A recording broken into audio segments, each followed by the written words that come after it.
Evening, ladies and gentlemen.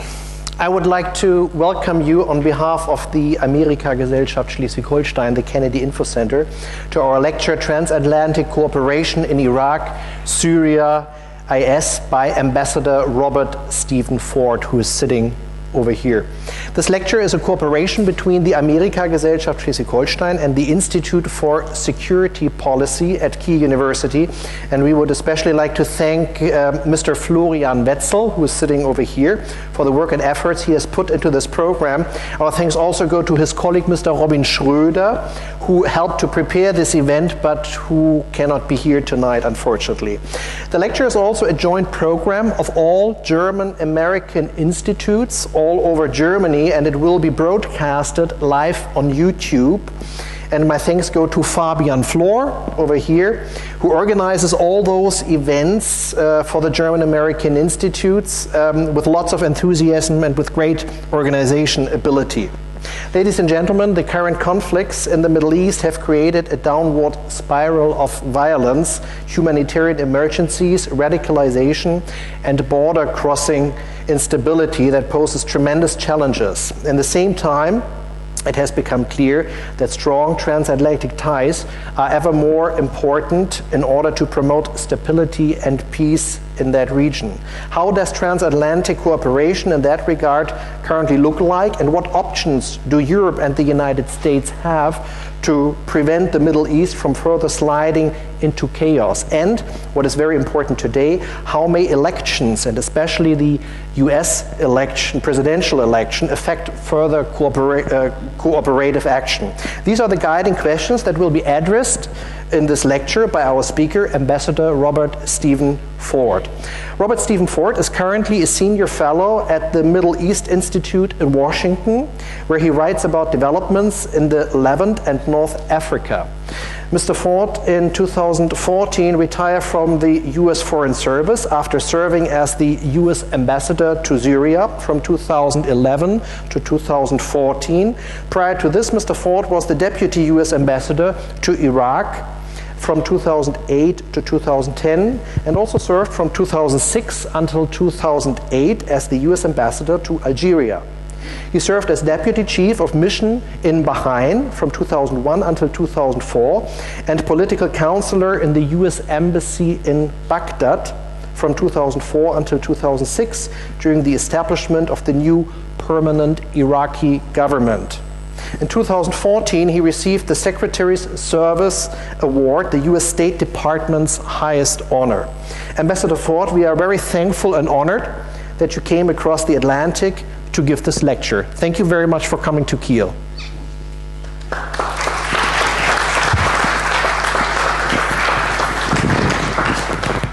So let's see.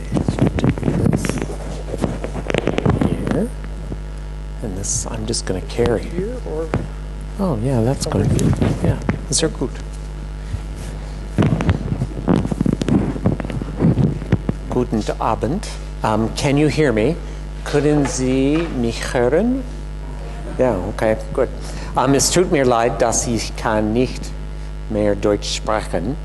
So I'm going to have to speak in English, and I'm sorry.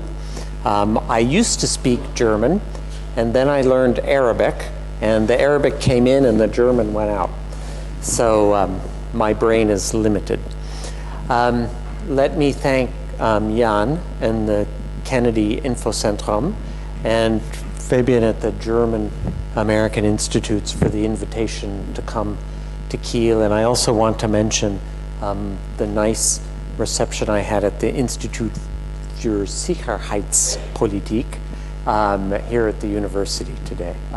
They've been very, very gracious, and really it's a pleasure to be in Kiel. It is my first time here. So I'm going to talk for about 35 minutes about what's happening in Syria and Iraq, and I'm nervous, frankly, about what is happening there, and especially about what's happening concerning the war against the Islamic State of Iraq and Syria, what many people call Daesh. I'm nervous that the conflict is not going to end in a good way. At the end, I'm happy to talk about Donald Trump But I have to tell you, number one, I never met him.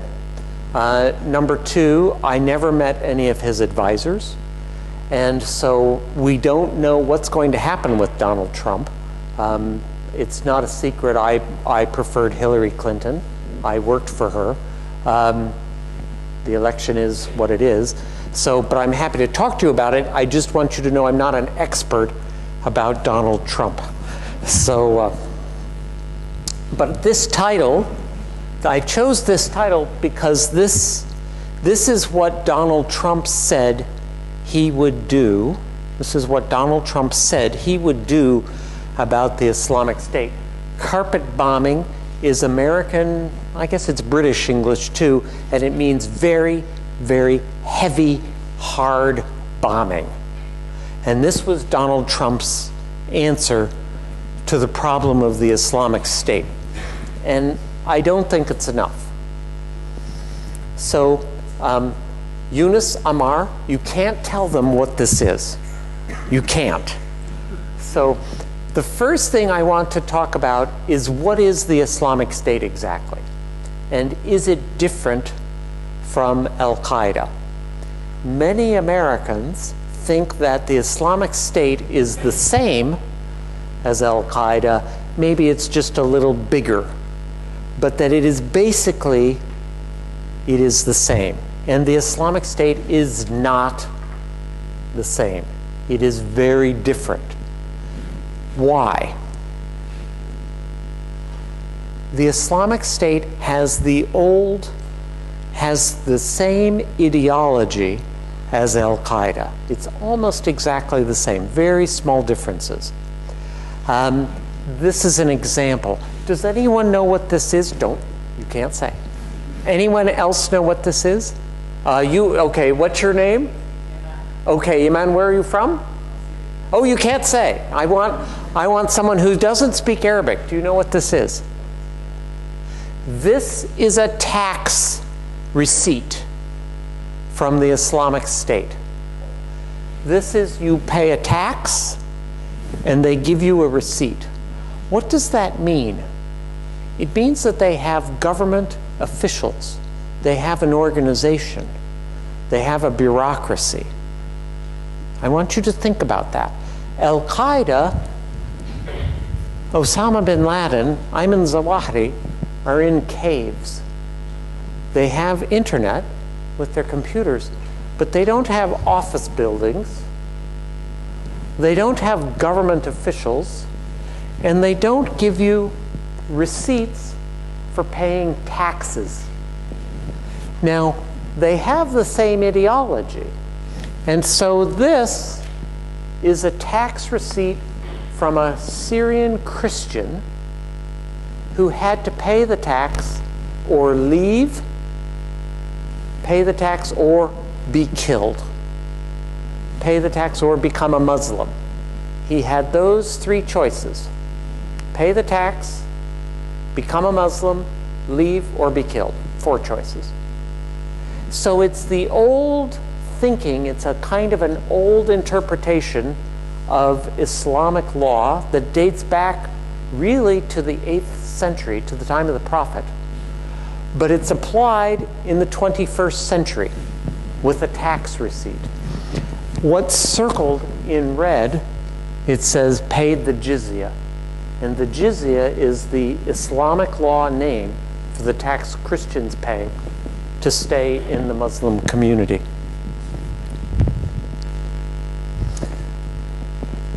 As I said, they have an organization. So these are books used in primary school. Al-Qaeda, Osama bin Laden, Ayman Zawahiri never had schools that used textbooks. The Islamic State actually writes textbooks for the schools in the territory it controls. Mosul. Now Mosul, of course, there's fighting.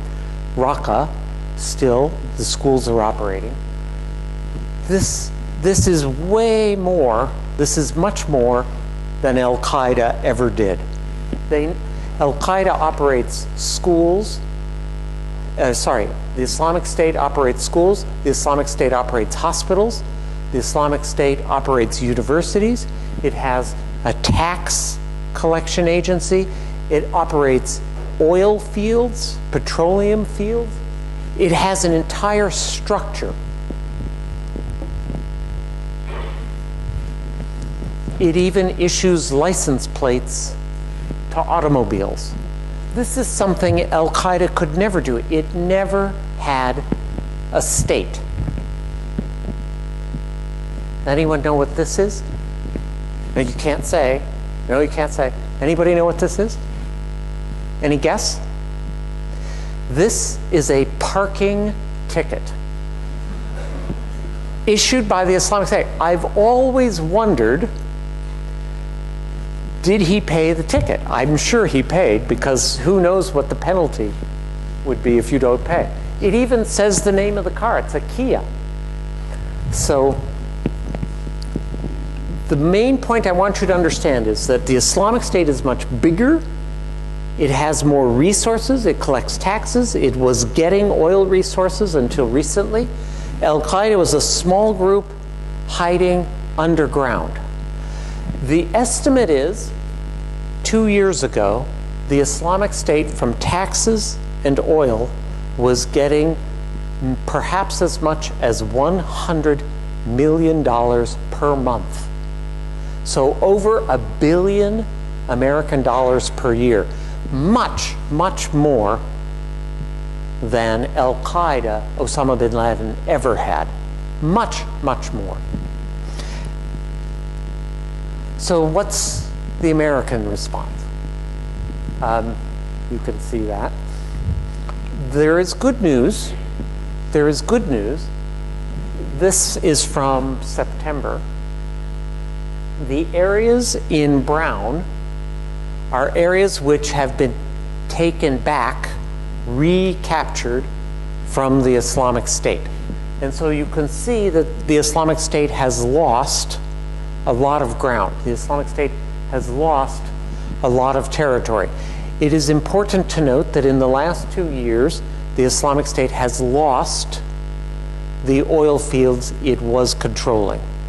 The Islamic State has lost some of the cities it controlled and were paying taxes. So now its money revenues have dropped. Its money revenues have dropped. Some estimates, according to intelligence, are its money revenues have dropped 50%. So that's good. That's positive.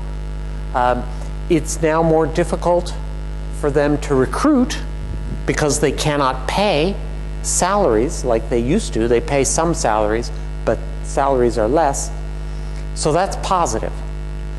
How did that happen? What did the Americans do with friendly countries, including Germany?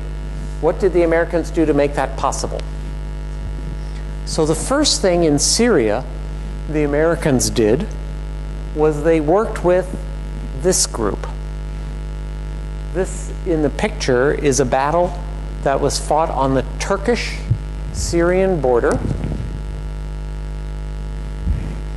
The Turkish-Syrian border, it's the name of it is not on the map, the name of the town, but it's in Hasake. If you see Hasaka, that's where this town is.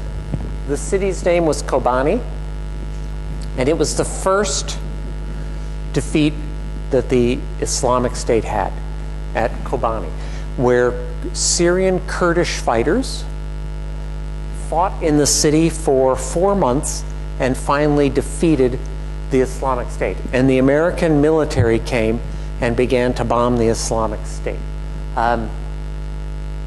I talked to the American commanding general, the general in charge of this operation, about 6 months after this finished. And I asked him, why did you go to Kobani? Why did you start bombing in Kobani? Did you know the Syrian Kurds? He said, no, we knew nothing about the Syrian Kurds. And I can tell you, when I was in Damascus, we had very little information about the Syrian Kurds. I asked him then, why were you helping them? And he said, well, we were flying American drones, unmanned aircraft, over this battle. And he said we could see in the pictures from the drones, we could see large numbers of Islamic State fighters. And we realized we could start dropping bombs on them and killing a lot. And I said, so were you thinking about the Syrian Kurds? He said, no, we were not thinking about the Syrian Kurds. We were really thinking about just killing Islamic State fighters because they were easy targets on the ground. So the Americans, in the end, provided air support, combat air support to these Syrian Kurds. This man in this picture is the representative of the Syrian Kurdish group in his office. Do any of you know who is in the picture behind him? Yeah. Yeah. Right. And Abdullah Öcalan of the PKK. And what is the PKK? How many of you know what the PKK is? Okay, everyone knows. Great. You know that it's on the American terrorism list, yes? And you know it's on the European Union. Is it? Yeah, it's on the European Union terrorism list, not on the UN list. So why are the Americans helping one terrorism group against another? This is a question which Tayyip Erdogan is asking the Americans every day. Why are you helping one terrorism group against another? Remember what I said. The American general, when I talked to him, said we didn't know anything about the Syrian Kurds. We could see the Islamic State fighters in the pictures, and they were easy targets. Can we do questions after I finish? Okay. So these are American soldiers. This picture was taken in Syria about 5 months ago. These are American Special Operations soldiers. I don't know if you can see it, but on the top left, can you see the arm patch that the soldier has? It's a patch of the Syrian Kurdish militia, the YPG, the affiliate of the PKK. These are the American soldiers who are going up to the front where the fighting against the Islamic State is and telling the American airplanes, bomb there, bomb there. They're providing the guidance for the American Air Force pilots. So this American military support to the Syrian Kurdish group, the YPG, which is close to the PKK, this is very close military support. So is it okay? Some Syrian groups are now warning, and some Western human rights groups are warning, that the Syrian Kurdish group that we, the Americans, are helping is committing serious human rights abuses against Arab populations in that region. The top is the Syrian Network for Human Rights. It is the main network that Western news agencies use for information coming out of Syria. And they said in January, so about 10 months ago, they warned of ethnic cleansing against Arabs, arbitrary arrests, disappearances.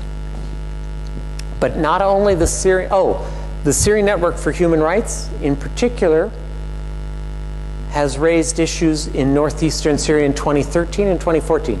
Then Amnesty International 1 year ago also did. And they did a report. You can Google it. You can find this Amnesty report on Google. I just want to show you two pictures from the Amnesty report. This is an Arab village called Husseiniya, before it was taken by the YPG and after.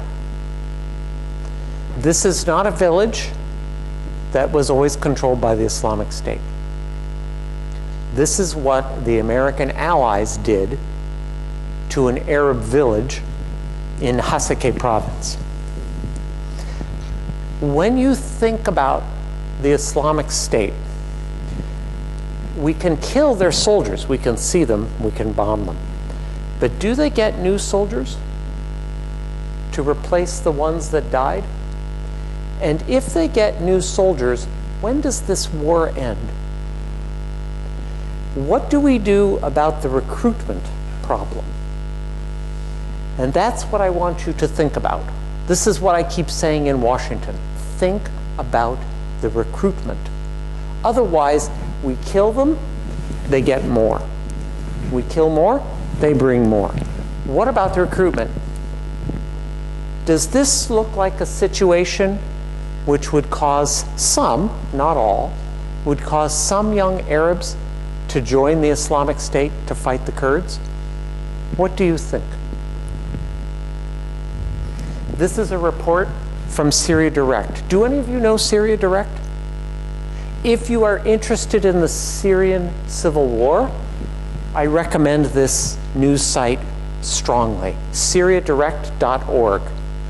It is a group of Syrian journalists, mostly in Jordan, who call, on cell phones, call into sources inside Syria.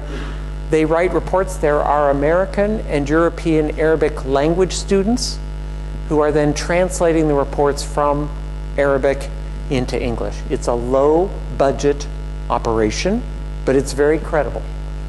So this is something they reported in February. In one of the battles where Islamic State retreated up in Hasaka, the brown in the middle, Hasaka, 30,000 refugees fled their homes. And where did they go? Did they go into the Kurdish areas? No. They went into the Islamic State areas. Why would they do that? Because they felt safer where the Islamic State is, not where the Syrian Kurds are. So when you think about recruitment, let us just suppose that out of 30,000, 2% join the Islamic State. That's 600 new fighters. Do you see what I mean about you can bomb and kill 10 today and 10 tomorrow and 20, and then they bring in 600 new ones? This is what the Americans are doing right now in Syria. I've talked to Obama about this. I've actually had a conversation with him, and 2 weeks ago, I talked to the chairman of the Joint Chiefs of Staff in Washington, General Dunford, the #1 American military officer. He invited me in to talk. I don't know why. We were talking about this, and I said, why are you working with this YPG group? Human rights violations? I mean, you know about this. And they said, they are the only ones we can work with. And I said, well, what about the Free Syrian Army? I said, and if you work with the Free Syrian Army, you don't have the political difficulty. You don't have the political difficulty with Turkey. They don't have a good answer, frankly. I have yet to hear a good answer. They like the Kurds, the Syrian Kurds, because the Syrian Kurds have made success. They have taken a lot of territory from Daesh, from the Islamic State. This yellow Manbij, that's all taken by the Syrian Kurds. It's good. I mean, it's land from the Islamic State, means less tax revenue, it reduces their capabilities. They give close combat air support to them. Here's a Free Syrian Army unit. It's called the Hamza Division. Now they are getting close combat air support, and they too are making advances on the ground. So why do the Americans help Syrian Kurds and not help the other ones very much? I think the Americans, my suggestion is, they give more help to these people who are not guilty of displacement and ethnic cleansing, and will make it more difficult for the Islamic State to recruit than the Syrian Kurds. There's another problem with the American policy beyond Syrian Kurds. It's the bigger problem. You can see the sign. This is from Kafr Nebel, which is a little town in northern Syria, northwestern Syria. The Americans are not trying to help with the bigger problem of the Syrian civil war. In fact, John Kerry just gave up, and now he's visiting Antarctica. I think he's quite disgusted. But the Americans have given up on it. The Russians, the Iranians are continuing, and the Syrian opposition, I think, will continue to fight. And why will they continue to fight? Because the enemy they are fighting, Bashar al-Assad, is very brutal, and you cannot surrender to a regime that will kill you like this. This is not a joke. These are the photographs brought out by the defector from the Syrian military intelligence. Do you know these? How many know these photos? Or do I need to explain it? Yeah, the Syrians know. But what about the rest of you? Shall I explain this? Okay. Syria has 4 secret police agencies. Not one, not like Russia, which has the FSB. Soviet Union had the KGB, it was 1. In Syria, there are 4. Why do you have 4? Anybody know? No, Syrians, you can't tell. The reason is that Assad does not want one secret police to do a coup d'etat. So he has 4 that can watch each other. It's very clever, it's very smart, it's very intelligent. But each of the 4 watches each other, and they also watch Syrians. So if you're a Syrian, you don't know if the person sitting next to you is from military intelligence, or if it's from political intelligence, or maybe it's from Air Force intelligence, which held our friend here, Yunus, or maybe it's from general intelligence. There are 4 of them. It's very frightening. All of them, all 4 are above the law. There is no judge that controls them. There is no standard process for freedoms, for the right to a fair trial, for a right to be brought before a judge to be heard. There are no freedoms at all. You can end up just like this. And the person who brought these pictures out, this is from a military intelligence facility in Damascus, 1 mile from the president's palace. This has been written about by Amnesty International, Human Rights Watch, the United Nations. These pictures were shown on the General Assembly building in New York. These pictures have been shown at the American Congress on display, at the American Holocaust Museum, and they have also been shown in European capitals, including Berlin. The defector who brought them out has been questioned extensively by American and European intelligence agencies, and they looked at the, well, I don't have it. The little drive, the thumb drive, was actually given to the American FBI to see if the images were arranged, were fixed.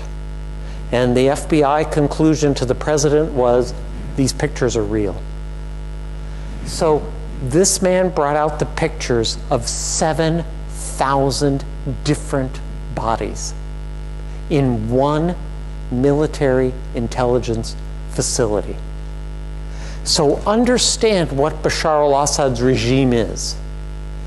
I know a lot of people think, well, maybe he's not so bad. One defector brought out the pictures of 7,000 bodies.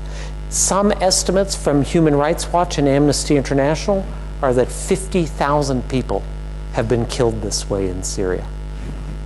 I think in Germany, seeing pictures like this has a special meaning.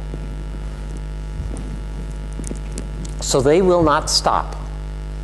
The opposition cannot stop and take the chance of going home and having these people knock on the door at 3 o'clock in the morning. So, if that's the war in Syria, what does it mean? Well, the first, and this is from a study by Mercy Corps. Do you know Mercy Corps? How many know Mercy Corps? Mercy Corps is an international non-government organization that specializes in refugee relief operations, especially now in Turkey, Lebanon, and Jordan. And this is a report they wrote about 2 years ago.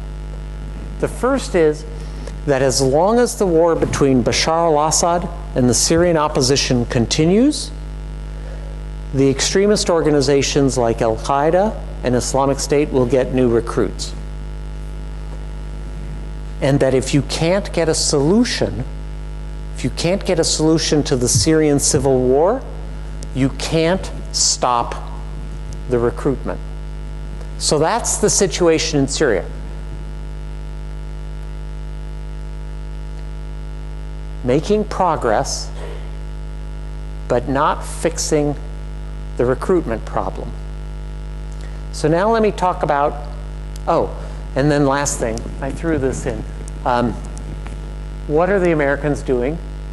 The Americans are actually helping, in some ways, Bashar al-Assad, which is another issue, the American airstrikes against Islamic State.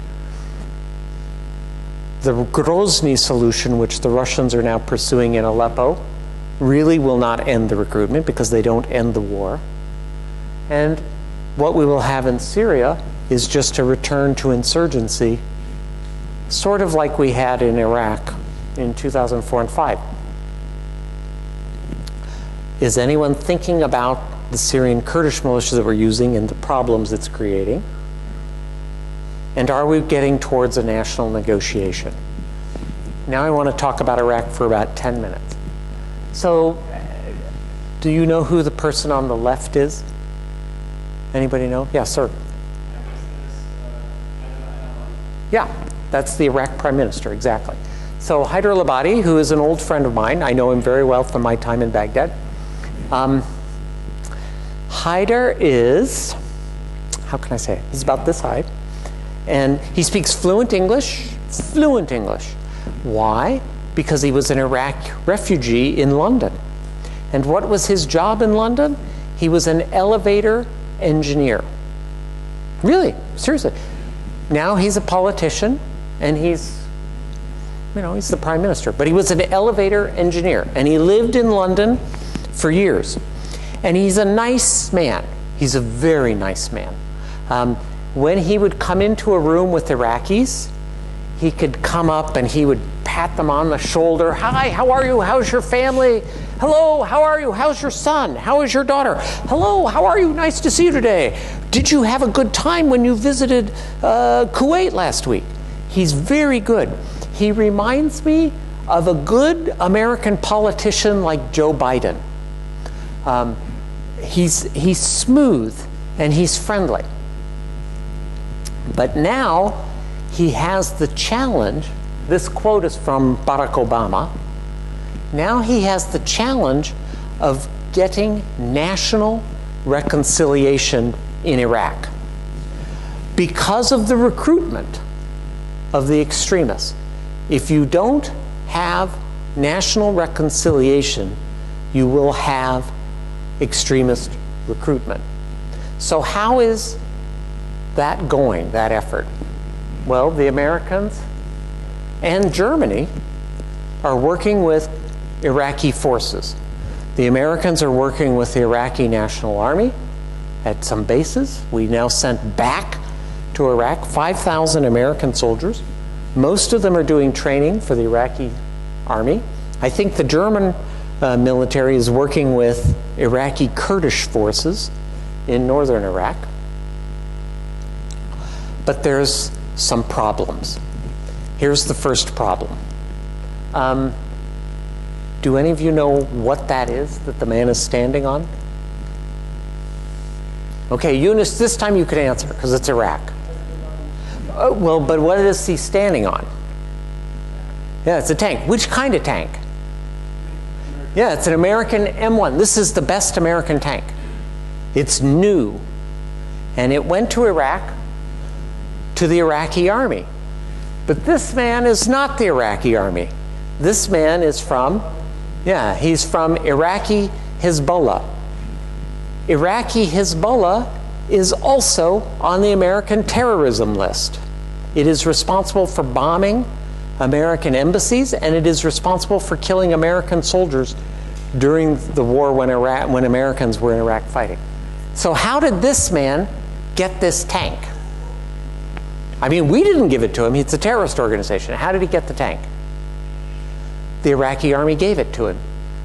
Really. And they didn't damage it. It looks like it's in good condition. He looks like a happy man. So there's a question about the quality and the loyalty of Hyder al-Abadi's forces. The quality and the loyalty. Worse, the Iraqi Shia militia themselves are committing abuses. Here's Human Rights Watch in February. I'm going to tell you a story about Diyala. Diyala is a city northeast of Baghdad, about 50 miles. It is a provincial capital. You could say that it is the capital of Diyala Landa. So it is also a place where Sunni communities live next to Shia communities. It's exactly on the line where Diyala is. In January, the Islamic State sent a car in and blew it up, a car bomb, in front of some cafes in Diyala, and it killed about 20 people, mostly Shia because it was in a Shia neighborhood. In response, the Shia militia went into the Sunni neighborhoods nearby and went house to house, pulled out the people. If they were men, they shot them on the street. According to Human Rights Watch, they killed approximately 70 Sunni men.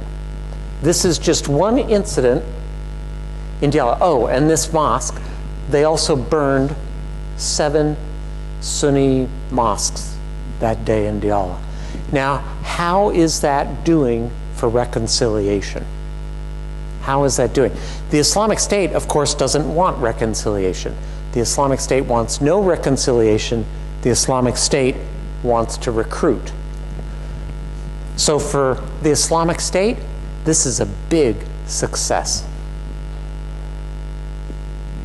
So now, if you read the news about Iraq, you know that the operation to take back Mosul has begun. This is what Amnesty International said 3 weeks ago. They are saying that both Iraqi forces that we train and Kurdish forces that you train are committing abuses. Remember about reconciliation. Here's again, Iraqi Kurds. These are the ones Germany is training. This is what Reuters reported in February.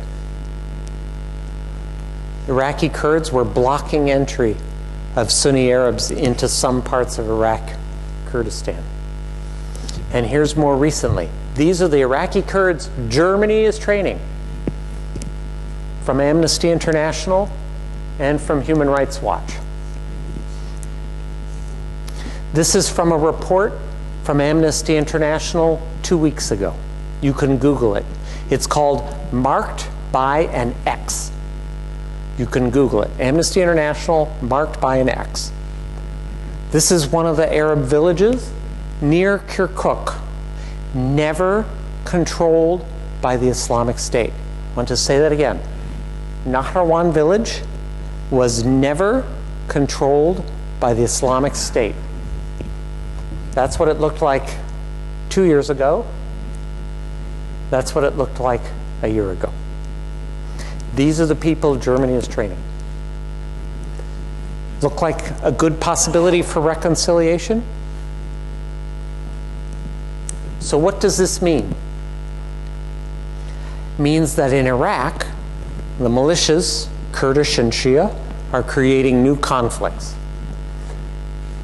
The Islamic State will lose Mosul. The Islamic State will lose other territories in Iraq. It will go underground. When it comes back in its next version, it will probably be smarter and it'll be more dangerous. In Syria, the Nusra Front, the Al-Qaeda element in Syria, was much smarter than the Al-Qaeda element in Iraq that the Americans fought 10 years ago. They had learned a lot. And my question, which I recommend you be asking, is what is your government and what is my government doing to hold these militias, Kurdish and Shia, accountable? This is a survey of 49 Islamic State prisoners who were held in Turkey in 2014, and American intelligence was able, permission from Turkey, to interview them. Why did they join the Islamic State? And you can see, I mean, they had different reasons, but the number one reason was defending Sunnis. Defending Sunnis, think about this, think about that. I'm going to take just a couple of minutes to talk about the refugee crisis. And first I want to say thank you to Germany for what you did to take in refugees. I have to say I'm embarrassed as an American to even stand in front of you and talk about refugees after the Americans did so little. But it is the worst refugee crisis in our generation in the last 30 years, much bigger than the Balkans, even bigger than Africa, bigger than Afghanistan. But it too, the refugee crisis also can help extremist recruitment. Do any of you know what Dabik is? Okay, go ahead.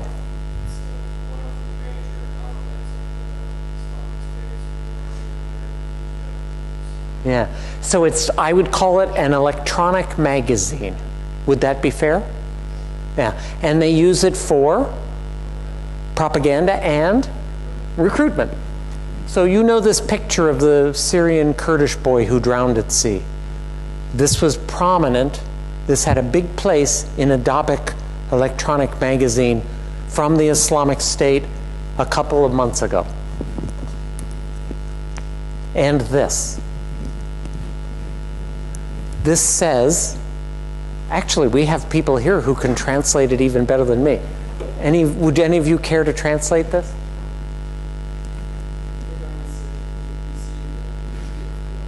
Right. In other words, come together, come work with us, Islamic State, and we will build a caliphate. It's green grass and it's a tree, it's very nice. This, compared to that, which do you choose? The refugee situation is bad. The United Nations efforts to get money are not enough. You can see that the funding needs are really only being met about 40% each year. The living conditions are getting worse in the camps. The United Nations is actually now cutting in Turkey, in Jordan, in Lebanon, in Iraq. They are now cutting the daily food rations substantially because they don't have enough money. If the condition in the camps, talking about in Turkey, in Lebanon, in Jordan, in Iraq, if the conditions in the camp deteriorate more, that of course helps recruitment among the extremist groups. And so what can be done? I would say one of the things my government, United States government, needs to do, and one of the things European governments need to do, is provide more funding for the refugees in the camps in the Middle East. And of course, taking more refugees also helps. I know that's a difficult discussion here in Germany. It's a difficult discussion in the United States.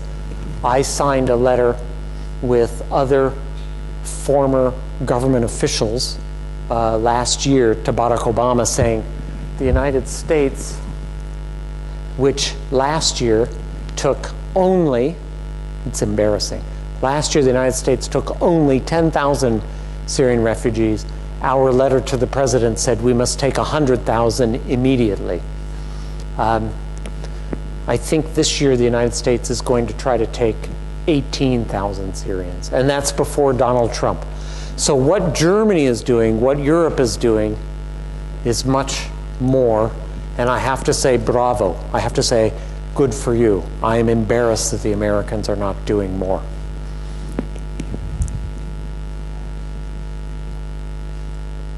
I'm going to stop here for a minute. I want you to think about what the Americans are doing. We are bombing, but on the other hand, we have policies, Syrian Kurds, YPG, helping Shia militia, directly or indirectly, helping Iraqi Kurds here, helping the recruitment for the people we are bombing here. The American policy needs to have both hands working together, stopping the recruitment and then doing military as well. Right now, the American right hand is not working in coordination with the American left hand. That is the biggest problem that we have in our war against the Islamic State. Donald Trump, I fear, will make this worse. My last point. After these battles are finished, the military battles, there will be a question of how to rebuild after the destruction. There has been terrible destruction in Aleppo, in Ramadi, in Fallujah, in Raqqa, in Homs, in suburban Damascus, in Tikrit. It's going to cost billions and billions of dollars to rebuild. And yet, it has to be rebuilt because, again, of the recruitment problem. This is a public opinion survey done by a group called Arba and Barsteller. It's from April 2016, so it's about 7 months ago.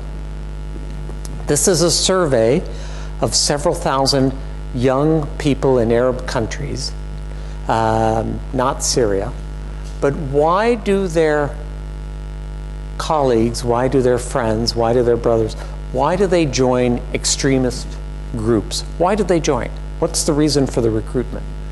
What's interesting is that what's the number one reason? Lack of jobs, lack of opportunity, money. If you have a destroyed economy, what are the chances you will have a job? If you have a destroyed economy, what are the chances you will have opportunity? So you have to rebuild. This is also an interesting statistic that came out. They asked them in the Burson-Marsteller survey, are there good jobs near you? Do you agree or disagree there are good jobs near me? In Yemen, Libya, Iraq, and Tunisia, look at the numbers of young people who said there are not good jobs near me. See how high the numbers are? What are the countries where the most young people are going and joining extremist groups? Well, it just happens to be Tunisia, Libya, Yemen, and Iraq. There's a very good correlation, a very good similarity between jobs and extremist recruitment. And so the rebuilding is important. Oh, here's another survey. This is of 311 Syrians. They were refugees in Turkey. And a group called International Alert. You can Google this, and you can Google the Burson-Marsteller. You'll find them. They're easy. The International Alert, in their survey of 311, said the main reason Syrians are joining Islamic State and Al-Qaeda was lack of education and lack of employment. The main reasons.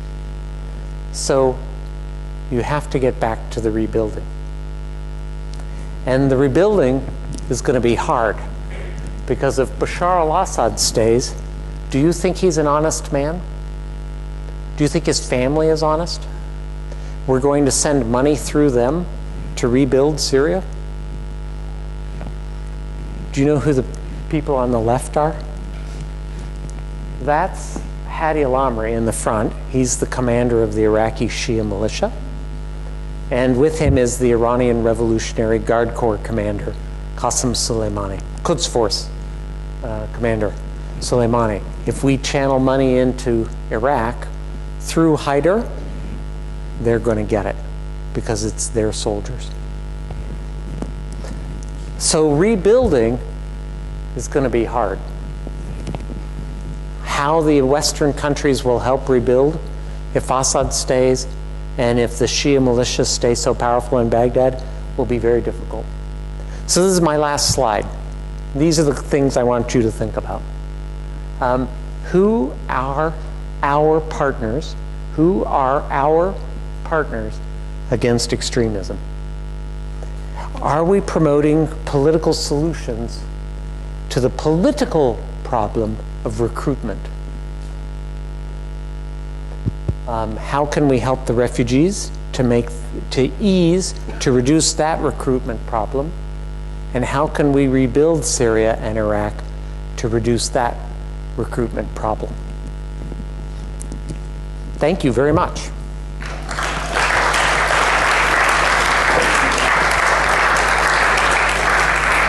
Thank you very much, Robert.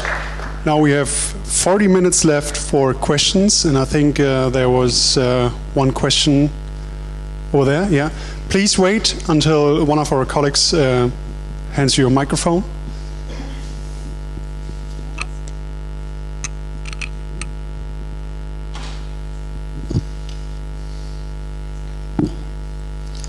First, hello, and thanks for coming.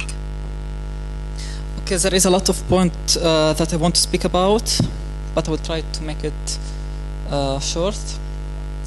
You said that the refugees moved to Islamic State instead of Kurdish region, or the region.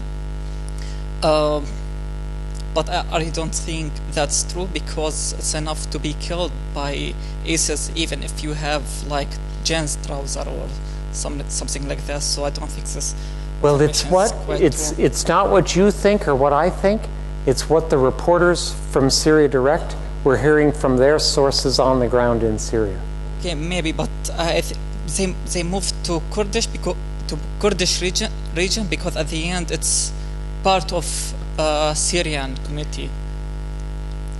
And the second point is how America helped Kurdish fighters in Kobani, and you said twice that America didn't know that they are Kurdish. No, I said they did not know about that. Who those Syrian Kurdish fighters are. Yeah, but how could be true when you can Google it and know everything about it? You know, the American top policy people don't get on Google. So they President Obama usually doesn't check Google. So they help people without asking who they are? Yeah. Yeah? Basically. Yeah. So they can help ISIS without asking who they are in this region? No. As I said, they were watching the battle, and they could see the Islamic State soldiers on the ground. They knew that the Kurds were fighting them, but they did not know about the history of the region. They didn't know about the culture. They did not understand the Turkish sensitivity, and the Turkish sensitivity was immediately apparent. So, but when America didn't know this, who can know this? Somalia? Anyway. You said also that Iraq gave Hezbollah a tank, really modern tank, and it's not America who gave them this. But as I know that Iraq is supported by America, Iraq's army, oder? And there is a point that you've missed. I don't know if you missed it or you wanted to miss it. That how they came and when and how actually they make a state during this time. I mean, they are how they make a state. ISIS, how they make a state in this short time in a place where in Iraq they were founded in Iraq, and how well, they maybe came, we should talk about that. Maybe we should talk about that. So where did the Islamic State come from? My understanding, you may not agree, my understanding is that they came into Iraq from Syria because of the difficulties in Syria, and the people in Mosul welcomed them because of the problems between the people in Mosul and the government in Baghdad. First, the problem in Iraq is it's in 2000 or even in 2000, and the problem in Syria was in 2011, and they were founded in Iraq, actually, not in Syria at the beginning. Am I right? They were, but then in 2011, they moved into Syria. Yeah. So they came from Iraq and moved to Syria. Right. But when they were in Iraq in 2009 and 10, they were very small. They probably didn't have more than 1,000 fighters total. By the time they came back into Iraq in 2013, they had probably 10,000, maybe 15. We don't know exactly. The force that took Mosul had maybe 800 to 1,000 fighters against a big Iraq army, which melted. A lot of people then, and yeah, it's like this, so easy. Yeah, but why is it so easy? Because the people in Mosul wanted the Islamic State. They wanted it.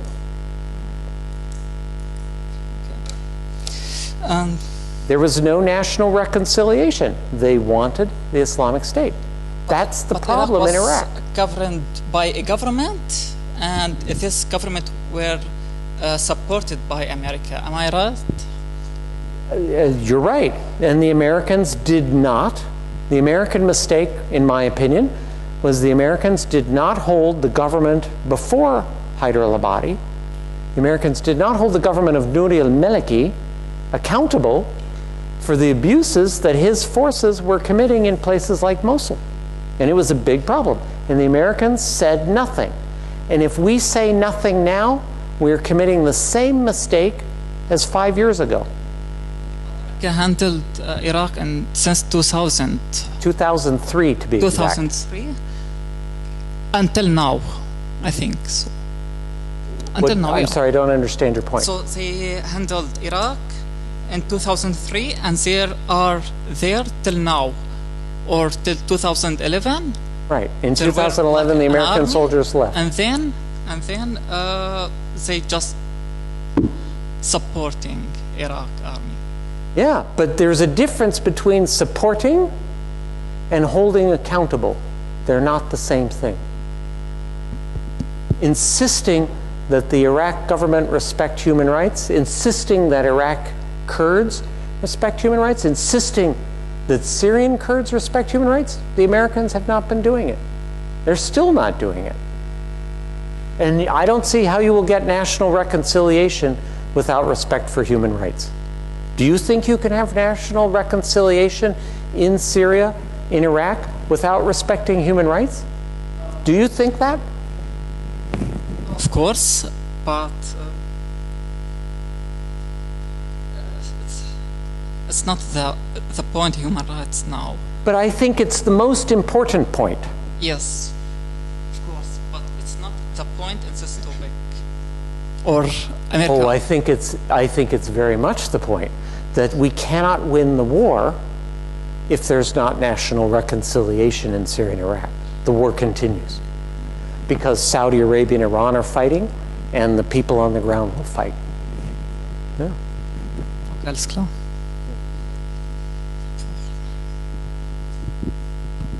Hello, I just had one question. Yeah, please. About the Piscot agreement. Do you think... Sorry, which agreement? Piscot agreement. It's like Picot? You mean Sykes-Picot? Yes. Yeah. Oh, Sykes-Picot. Sorry. Sorry. Do you guess it's better to rebuild the countries Syria and Iraq? Oh. Or perhaps is it better to build new countries with the groups they're living? Yeah. So this is popular idea in Washington. And there are American policy think tanks that are suggesting this, like change these borders and the problem will be better. I have two comments on it. Number one, if the borders change, it must not be America and Europe that change the borders. It has to be the people on the ground. So there has to be a negotiation. Has to be a negotiation. My second point, that negotiation will be very difficult, will be very hard. They will argue about, it's my city. No, it's my city. Mosul, Kirkuk. They will argue about water. It's my water. No, it's my water. It's going to be a hard negotiation. And out of this, how many states would we get? We'd get a Kurdish state, but maybe we'll get 2 Kurdish states, maybe 3. Because even in Iraq, the Kurds are divided, and the Iraqi Kurds don't get along very well with the Syrian Kurds. 3 Kurdish states, it's a lot. Will Turkey accept? Will Iraq accept? How many Sunni Arab states are we going to get? 1, 2? They don't agree either. You know, the culture of the Sunni Muslims in Mosul is not the same as the culture of the Sunni tribes in Ramadi and Fallujah. The cultures are different. One is tribe, one is city. They have very different cultures. So changing the border, maybe, but it's going to be a hard negotiation, and it's not clear how are you going to get new states that can live economically and socially. Yeah. So I don't rule it out, but at one American think tank, they were beginning to write a new constitution for Syria after the partition, and I said, please, don't waste your time. I said, that's just ridiculous. So sometimes in America, we have capabilities that are looking for a mission. So, yeah. Just one more question. Yeah, please. You're monopolizing. Why America support Kurdish region till now? Or is it just to make it separated? No. The Iraq Constitution recognizes the Iraq Kurdish region and the Iraq Kurdish regional government. So we have a consulate, we have a diplomatic mission in Erbil. Frankly, Masoud Barzani, when I met him a year ago, complained to me that the Americans were not giving him weapons and that he was being defeated by Islamic State. So the Americans and the Germans provided military assistance to Barzani against the Islamic State. But I still say we have the issue of the human rights problem in northern Iraq. I think there were questions in the row behind you. Yeah, you talked about certain, let's say, Turkish sensitivities to, you know, how things on the ground should pan out, and I think one of the major cornerstones is that they, I think, expect that even if, you know, the Americans continue to support certain groups, that some of them should not pass the Euphrates River in order to not, you know, build some precedents which could lead to some state which might extend to the Mediterranean. I think you maybe get we my need point. to explain that, because I'm not sure everyone here would understand. I think you could do that. Yeah. So, first I should ask, do you know what he's referring to about Kurds not moving past the Euphrates River? Does people understand that? So this is the only map I have with me. On this map, do you see where it says Mare up on the top left? Where it says Mare? Okay, just, it's the name of the city is not on this map. Just left, just west of Mare is a Syrian Kurdish region called Afrin. And the YPG, the Syrian affiliate of the PKK, wants to link that area of Afrin, west of Mare, with the other Syrian Kurdish regions which are over in Hasakeh and that area there, through Ain al-Arab and through Manbij. Manbij is now controlled by Syrian Kurds.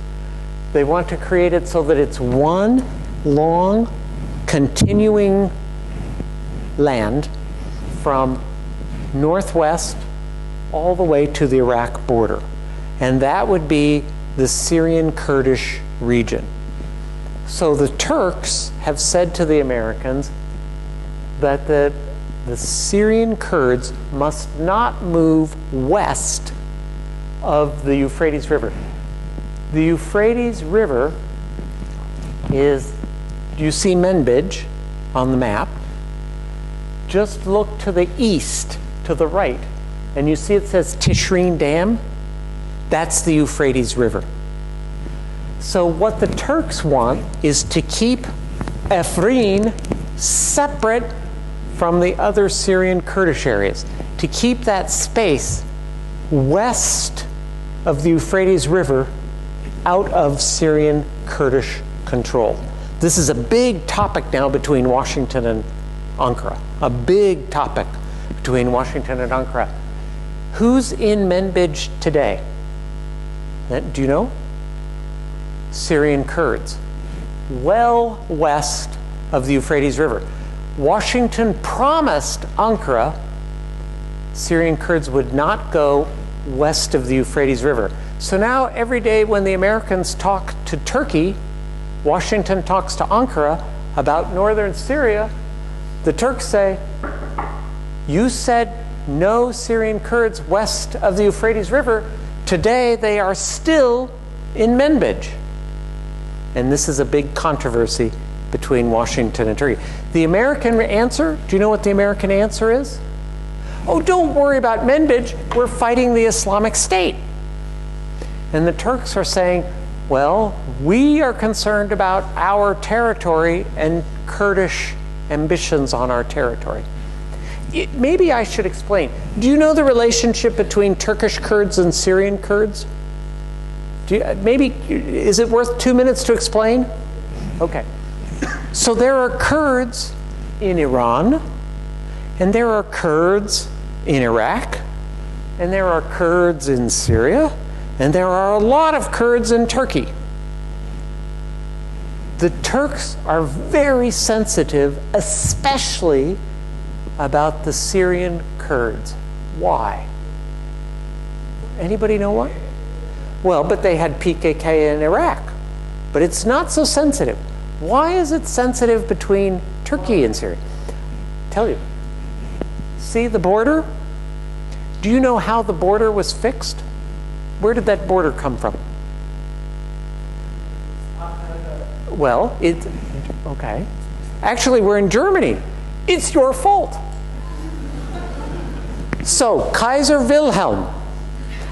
No, really, this is true. This is true.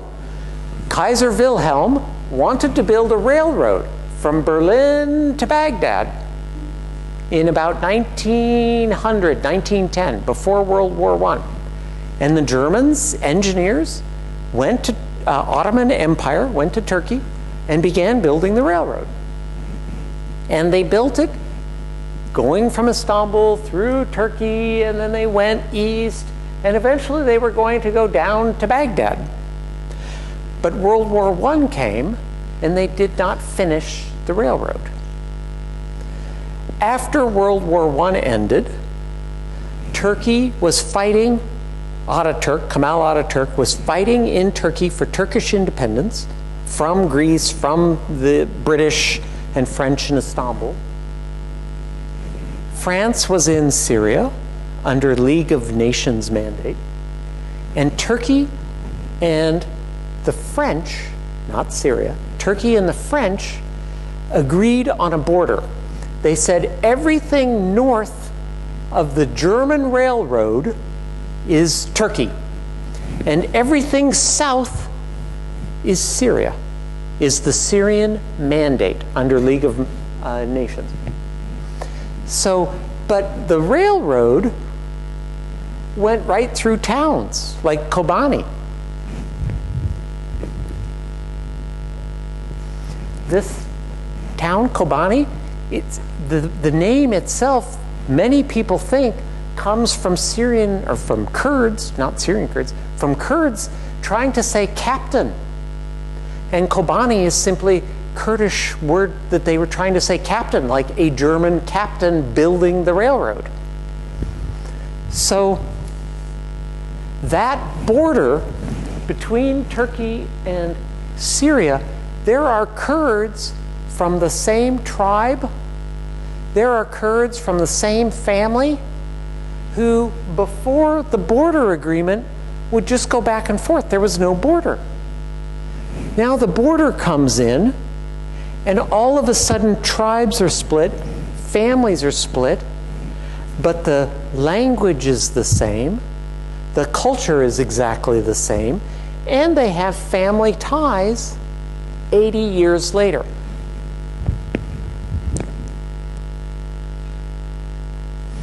The people in this fighting in Kobani, their family relatives are Turkish Kurds living in Turkey. When this fighting was happening and Turkey did not help, there were big riots in places like Urfa and Diyarbakir and Mardin on the Turkish side, because those Turkish Kurds are very close to these Syrian Kurds. They were all together until the border with the railroad. That is different. That is different from Iraq's Kurds, which don't have the family ties. They're big mountains between Iraqi Kurds and Turkish Kurds, very tall mountains. The language is different, and the culture is not exactly the same. And as you go to Iranian Kurds, the language is almost totally different. So for Syrian Kurds and Turkish Kurds, the language is exactly the same. Think of it as like Hochdeutsch. When you get to Iraq, it's more like Swiss Deutsch. And by the time you get to Iran, it's like Danish. No, really, but that's it.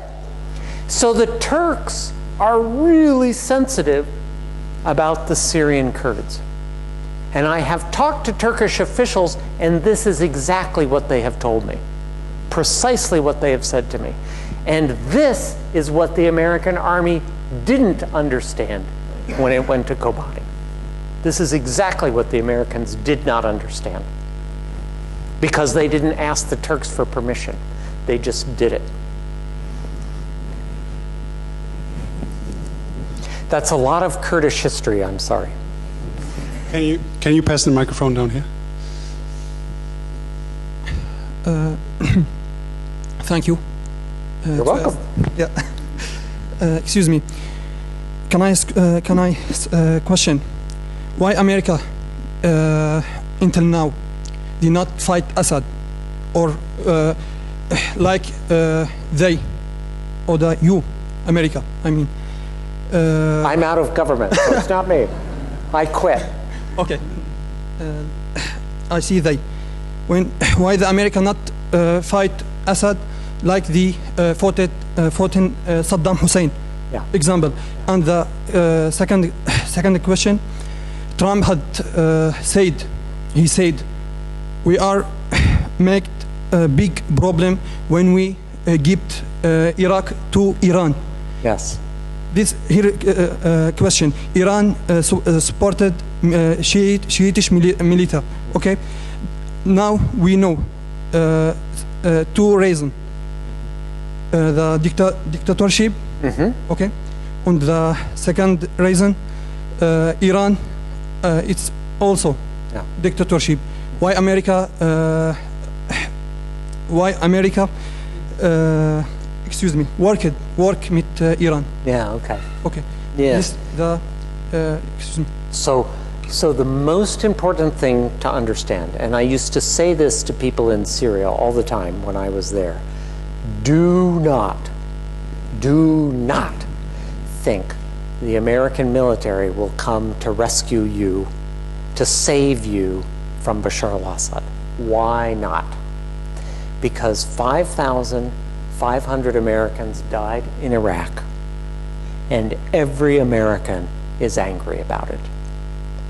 Barack Obama always said, when he was running for president in 2008 and in 2012, I will not get the Americans into a new war in the Middle East. Excuse me.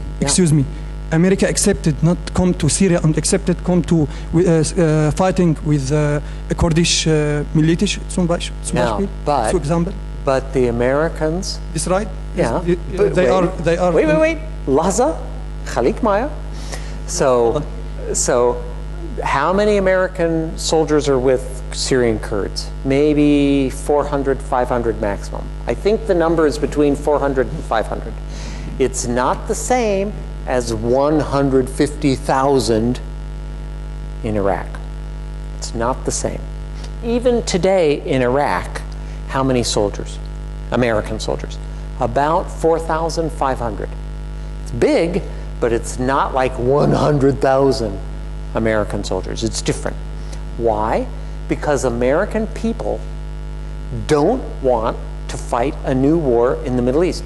They're sick of this. They are absolutely sick of it. And Donald Trump, in his campaign, promised no more wars in the Middle East for the Americans. We just leave it to them.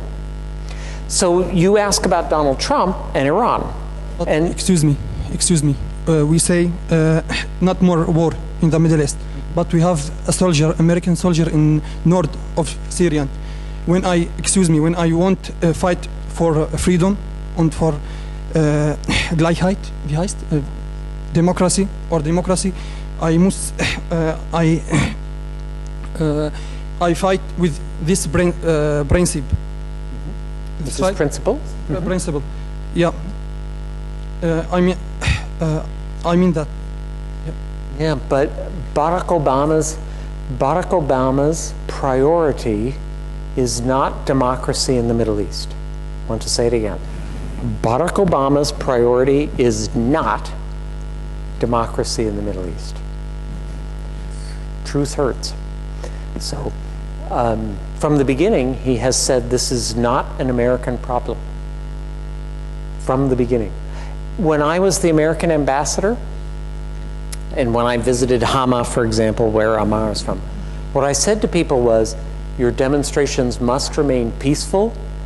Don't think that if violence comes and a war starts, that the Americans will come and rescue you. Sorry? Yeah. Did I say the American military would come? Yeah. Excuse me. Yeah. I have more question. Excuse me. Okay. Obama he said I want not make anything for I am not democracy with Middle East. Okay. Behind this man. Ahmad Dawood Oglo. He said in one interview in Al Jazeera, he said we want Turkish and Saudi Arabia and Qatar give the freedom soldiers Free Syrian Army. yeah, Free Syrian Army weapons, yeah, but America not this. America Why? said no. Why? Yeah. So the answer is, the Americans said okay to some weapons. They want to send rifles, okay. If you want to send some small, like grenades, if you want to send a grenade, that's okay. If you want to send a missile that you shoot an airplane, absolutely not. I think the word in German would be verboten. So, and the reason is that the American administration has always been afraid that if you give a missile against an airplane, if you give that missile to one of the Free Syrian Army, the missile will go to Al-Qaeda or to Islamic State and will be used against a civilian airplane. That's why. They will not accept the risk to civilian aircraft. You better speak up. America gave the Al-Qaeda when they were fighting against the Afghanistan against the Russian military, the Stinger. So the evaluation, Ammar, the evaluation after that was that was a dangerous mistake. Yeah, and so Obama won't do it. And trust me, even if Trump helps the Syrian opposition, big question, But even if he does, they will not give man pads. They just will not. I cannot imagine. They are so nervous about the experience of the Malaysian airplane that was shot down over Ukraine. They are so nervous about that happening again that they're not going to give man pads. The Syrian opposition needs to think about that. They need to think about what is another strategy. Can I say a few things on the Syrian opposition? With all my respect, the Syrian opposition, in my opinion, is terrible. It is not politically smart. It is very divided, and they are partly responsible for that division. And the Syrian opposition has been waiting for 5 years for the Americans to come and save them. And the Americans will not come. The Syrian opposition, political opposition, needs to be smart. They need to start reaching out, politically reaching out, need to start trying to convince some of the communities that support Bashar al-Assad that the Syrian opposition will not kill them, and that the Syrian opposition is not 100% extremist. Because the Syrian opposition wants a military victory, they don't really want a political solution. They have very hard rhetoric against the Alawi community. They have very harsh rhetoric in some cases against Christians. They have damaged Christian churches. They have killed prisoners. They have in some cases been almost as bad as Assad. Not every time, but too many cases. There was a video, I don't know if any of you saw it, of a Syrian armed opposition group called Nuruddin Zenki group that beheaded a child on a video in Aleppo about 4 months ago.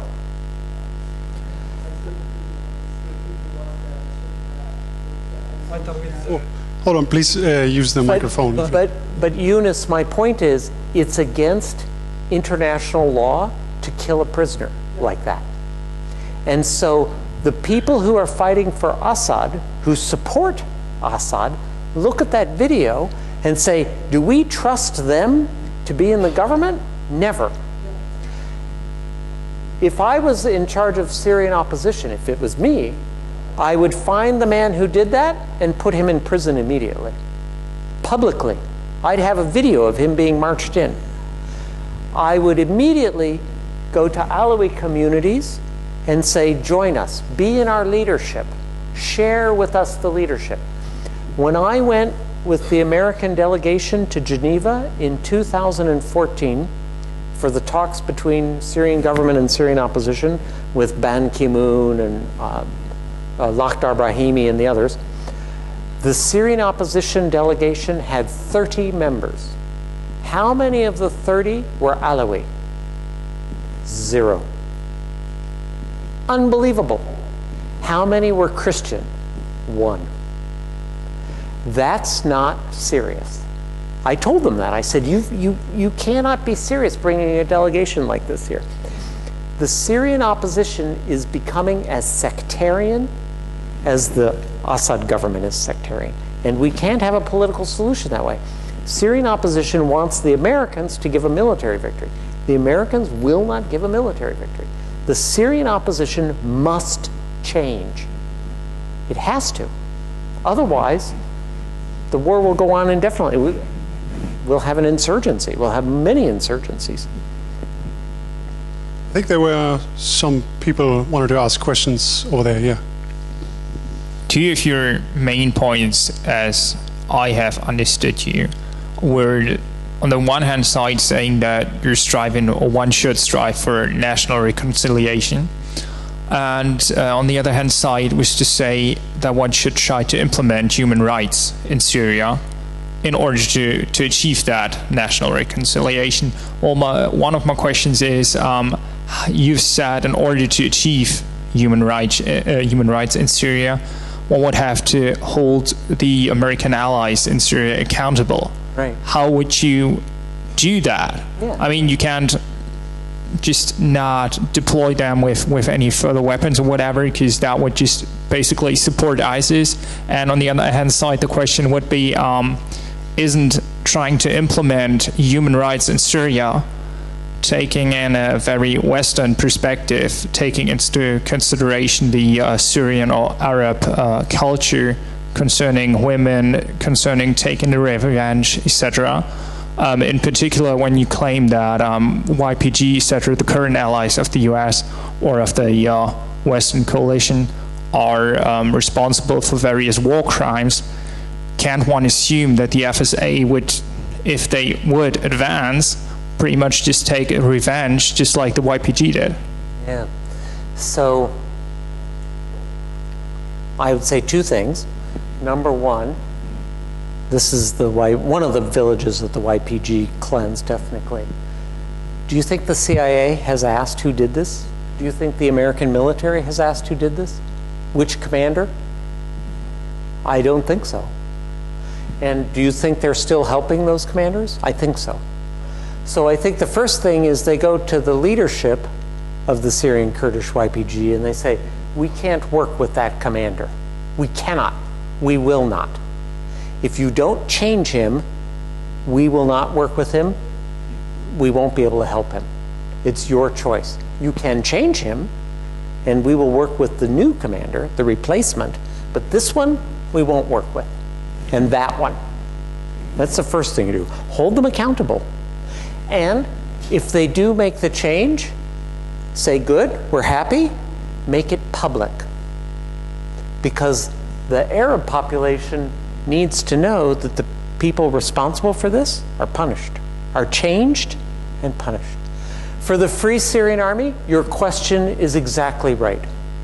And so I have said that if we're going to increase support for the Syrian armed opposition, the Free Syrian Army, they must do more political outreach, and they must hold accountable the people who have committed war crimes, and do it publicly so that the communities that support Assad see it. If they don't see it, they won't believe it. But how would you ensure that they are being held accountable? You've nothing to put pressure on them. Well, it's opening and closing the aid channel, the aid robinet, the spigot. Which will finally result in, if you close that aid channel, which will result in probably in victories by ISIS, which is not exactly what the US might want. So, in fact, that is exactly what General Dunford said to me. It's exactly what Dunford said. He said, well, then it will slow down the victory. And I said, but General, if you rush to the victory, it will not be a permanent victory. We will just change the war from above ground to below ground. Do you want to fix the problem, or are you just trying to kick it for 1 year? And then in a year, we will have the problem again. You know, when the American soldiers left Iraq in 2011, we thought, good, Al-Qaeda is finished in Iraq, Islamic State is finished. 3 years later, they're back. And we have to send soldiers again. Do we want to fix the problem permanently, or are we just looking for a temporary solution? And I'm saying, let's do it right and get a permanent fix. Okay, next question. But Emre, before you ask a question, can you pass the microphone in 2 rows in front of you, because he was raising his hand for a longer time. Yeah. Thank you. Thanks. My question is that if we think back to the statistic you showed us for the motivation of young Arabs joining the Islamic State, on the second position there were the belief in the extreme interpretation of the Quran by the Islamic State. This one? Yes, exactly. So my question is, even if you rebuild the infrastructure and build up new opportunities for the new generation, how do you want to change the doctrine given by the Islamic State, which you showed earlier also in pictures, where the Islamic State were creating school books for young children. It reminds me a little bit of the doctrine system back in the World War II, what Hitler did in Germany. No, you're right. You're absolutely right. So this tells me that this problem of recruitment is actually a big problem, because there are many reasons people join these groups. I think rebuilding helps reduce, but does not end, reduces, but does not end the recruitment problem. And you still have to address these other problems. Some of them are about religious chauvinism, and some of them are about perceptions of their societies under attack from Western values or whatever. Those are things I don't think the Americans can fix. I don't think we can send to Tunisia, send to Jordan Americans to explain to them about the Quran. Once a Saudi diplomat said to me, it would be like Saudis sending diplomats to the United States to explain what is a good Catholic. And I take the point. I think he's absolutely right. So we have to depend on people within the Muslim communities in these countries to talk to their own people to say, this is okay and this is not okay. We can help them maybe, but we cannot do that for them. We cannot do that for them. So this slide actually tells you we have a long-term problem. My point is how to make the problem easier, how to reduce the recruitment. It does not fix it. You're absolutely right. Okay, thank you. You're welcome. I think we have time for 2 questions. Emre, and after that, Klaus. Since the topic of today was transatlantic cooperation as well, and we didn't talk too much about that stuff, I would like, to ask one of the more important questions regarding what could Germany do, or what should Germany, change in its own foreign policy and security approach to make the world a better place, concerning Syria and Iraq, because I have the feeling that we could do much more. What would you expect, as somebody who has, some experience in that region? So I think it's great that Germany is helping against the Islamic State with its military. I know that's a controversial decision here in Germany, but I think it's the right decision. But I do think the Germans, when they work with these Iraqi Kurds, they have to raise the human rights issues. They must. And I think actually with the German history, I think it's very much in keeping with Germany and its history to do that. So that's a first. Second, take more refugees. It's important. We must not allow Islamic State and Al-Qaeda to paint this as a war between Christians and Muslims. And taking more refugees, I know it's controversial here in Germany, it's controversial in America, and I'm not saying that the Americans are great on this. I'm ashamed, I'm embarrassed. Hell, I voted for Bernie Sanders. So, but Germany needs to do more on the refugee issue, both in terms of taking refugees and also in terms of providing assistance to the refugees in places like Turkey, Jordan, Lebanon, and Iraq. The worst picture I saw in all of the Syrian war, the worst picture I saw was 1 year ago, in the winter of 2016 in Lebanon. And I don't know if any of you saw it, but it was a picture of 2 babies, Syrian babies, in a refugee camp in Lebanon. They were newly born and they had frozen to death. Little tiny babies this big, wrapped in newspaper and being buried in newspaper at the camp in Lebanon. It was atrocious. The suffering on a human scale, the suffering of those refugees in places like Lebanon, Turkey. Turkey, it's not so bad as Lebanon. Lebanon is the worst, and Iraq. Lebanon, Iraq, Jordan, and Turkey is terrible. And so our countries, I showed you the slide with the demand that is not met yet, the need for funds. I think we we have to pay more. Otherwise, the refugees themselves lose hope, and it adds to the recruitment problem. There is lots of security cooperation between the United States and European countries about how to manage social media, how to follow up leads and intelligence. I think that kind of intelligence cooperation can continue, can grow maybe, but I also have to say I am not an expert on intelligence issues. I worked at the State Department. I didn't work at the CIA. So I don't want to just give you a lot of lines about intelligence, because I don't know. So, but this stuff I do know. So. Okay, just a second, we'll make this easier. And there's someone in the way up at the top there. Please. For me, as I understood you, one of your central points was reconciliation. Yeah.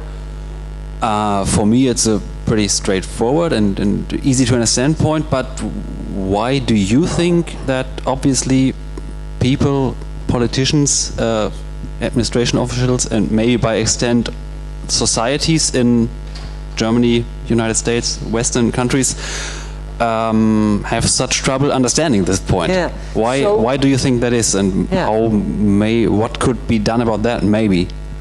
Well, the first is Barack Obama thinks the reconciliation is not possible. Barack Obama says, I had lunch with him a year ago at the White House. He was very nice. He didn't give us cookies for dessert, but otherwise it was very good. But we were talking about this, and he said, you know, this is a conflict that is 1,400 years old, and the Americans can't fix it. And I said to him, Mr. President, it's true, there's a conflict for 1,400 years, but most of the time for 1,400 years, they lived together without a lot of problems. I mean, in Iraq, in the capital of Iraq, Baghdad, 30% of the population is intermarried, Sunni and Shia. So that doesn't sound like a 1,400-year problem. That sounds like a political problem today. He didn't like that answer. I think the real reason the Americans are doing this, frankly, is the Obama administration wants to make as much progress on the ground as possible before January 20, so that then they can say, we fixed it. And then he goes out the door and the new president comes in. My point is, they're not fixing it. They're just putting it under the carpet, and it will come back again. That's my opinion.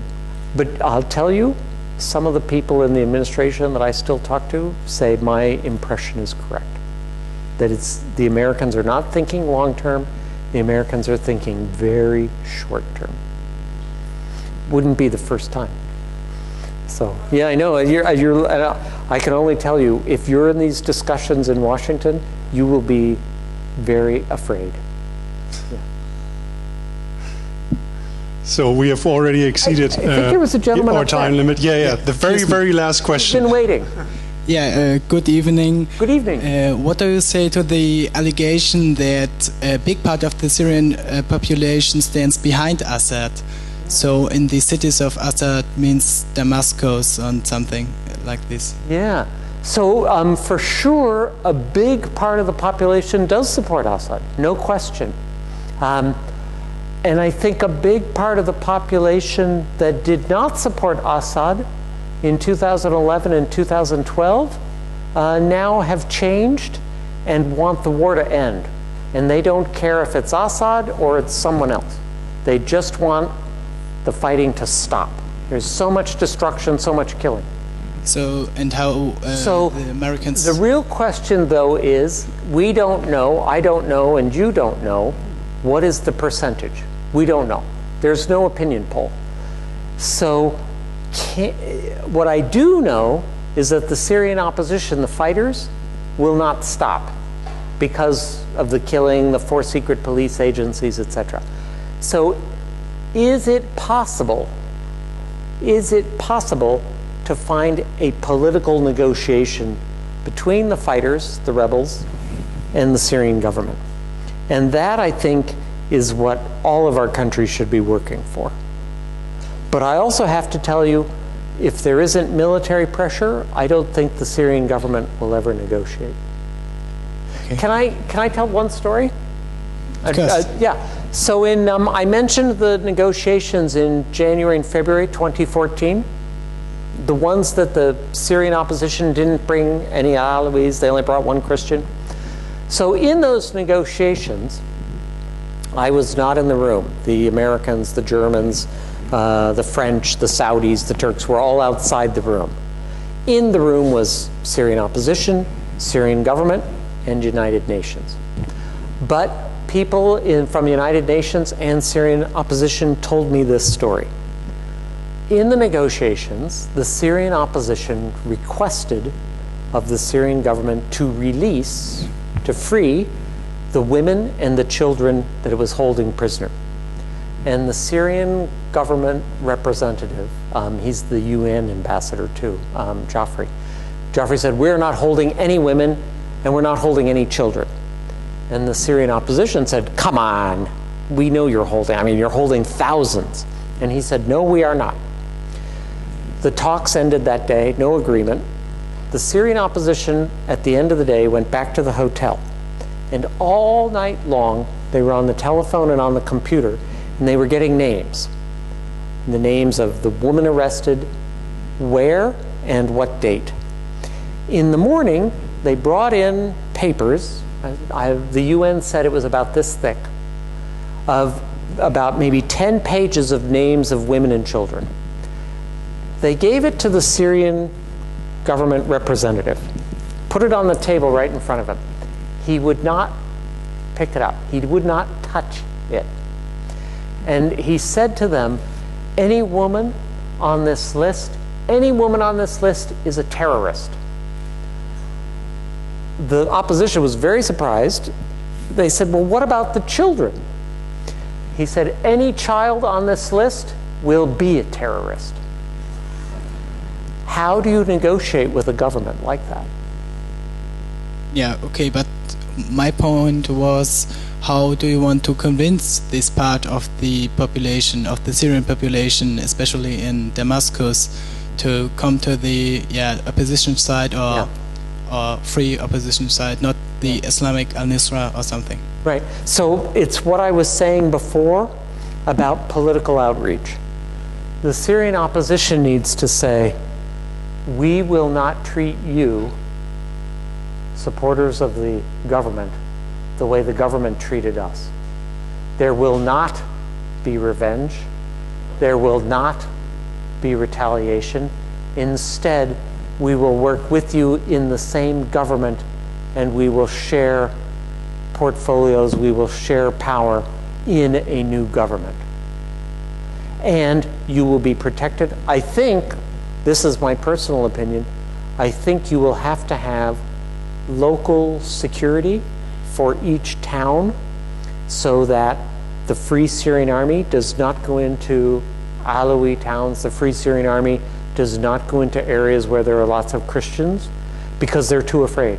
So they're going to have to accept that there will be local security arrangements under the umbrella of a new national unity government. Otherwise, I don't think it's possible. Okay, thank you very much. One second question, I'm sorry. How many citizens roundabout are of the Ba'ath Party, of Saddam Hussein, is actual in the Islamic State? Oh, yeah, that's a good question. For sure, dozens of Saddam Hussein's army officers are in the Islamic State still. How many, I don't know exactly, but for sure some of the senior leaders in the past were, and some got killed, and some are still there.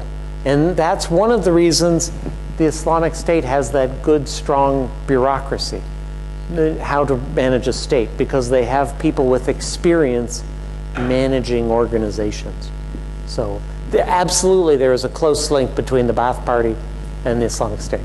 Yeah. Okay. I'm afraid we have to finish at least the official part of the lecture. Okay. Because we have already exceeded the time limit the university gave us. But Robert, you will be available here.